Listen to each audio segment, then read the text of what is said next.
G'day guys, Ben from Ausyak here to bring you another video. This one is going to be looking at my estuary rig. So what I tend to find with when I'm fishing is that you don't have a lot of space on your kayak. So I like to pre-tie rigs and keep them in small Ziploc bags. So if I go out to target a particular species, then I'll take out the lures and the gear to do that with. But sometimes, as we all know, the fish don't want to play the game, and so you have to provide a fair bit of scope for a bit of versatility with how you target your fish. And I like to keep some just general purpose bait rigs with me.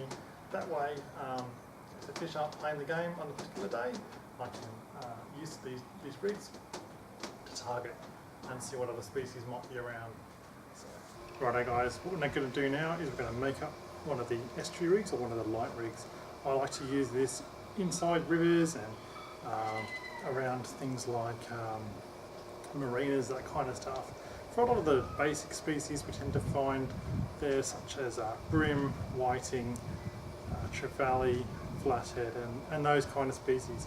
This is a very general rig. I find it very, very successful though, because it seems to target a lot of their species very well.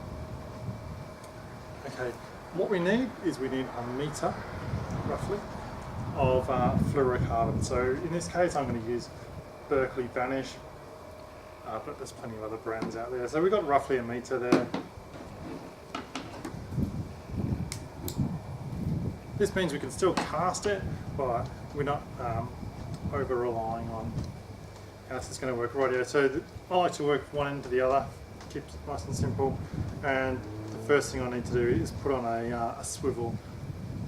This particular one is a Shogun swivel. Again, high quality kind of stuff.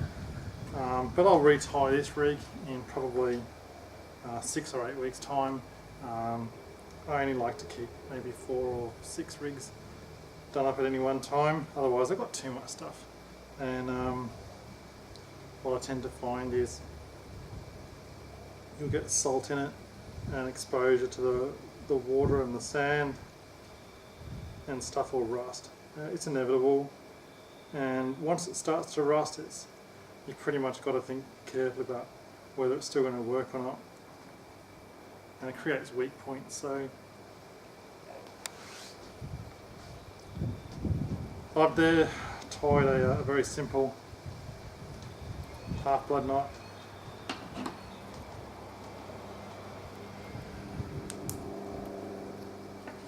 There we go. Rightio. Next thing I'm going to have on my rig is one of these easy rigs. You can pick these up online. They cost basically nothing. They're like 10 or 15 cents each. Like, they're really, really cheap. Some of the good tackle stores are now stocking them. Even some of the bigger department stores are stocking them. And what you can do with these, it allows the sinker to run as a normal running sinker would, but you have this ability to interchange them, and they're also color coded, which makes it really simple for me. So I like to keep red is my small, blue is medium, and black is my big rigs. So on top of that I'll add a couple of fluoro beads. And the advantage of the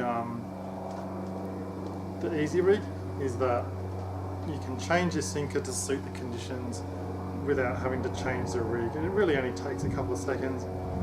So obviously during the slack of the tide you might only want to use a lighter sinker, but once you've got some run on the current you might want to change to a much heavier kind of sinker. I'm going to put on a size 1. In this case I want to use a mustard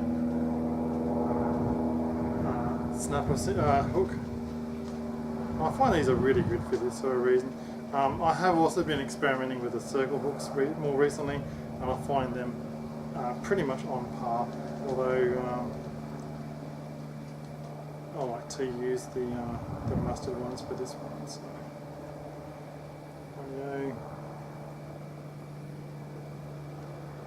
and we're just going to tie that off nice and simply.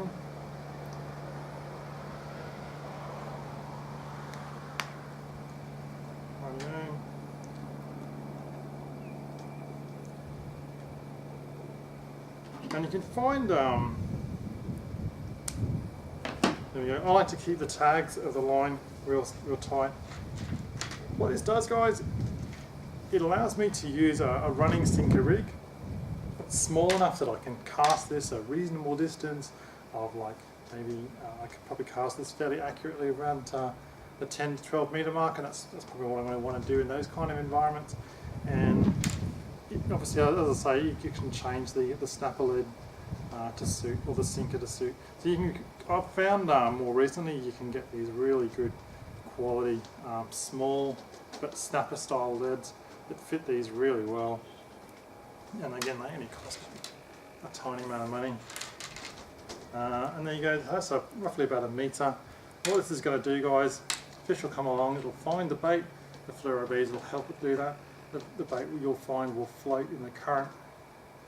Fish takes the bait, will run with it, that's enough time for it to set the hook, and then it'll pick up the sinker and I'll be able to strike. So I find these rigs are really good, and what I do is I'll just roll it up to keep it nice and tidy and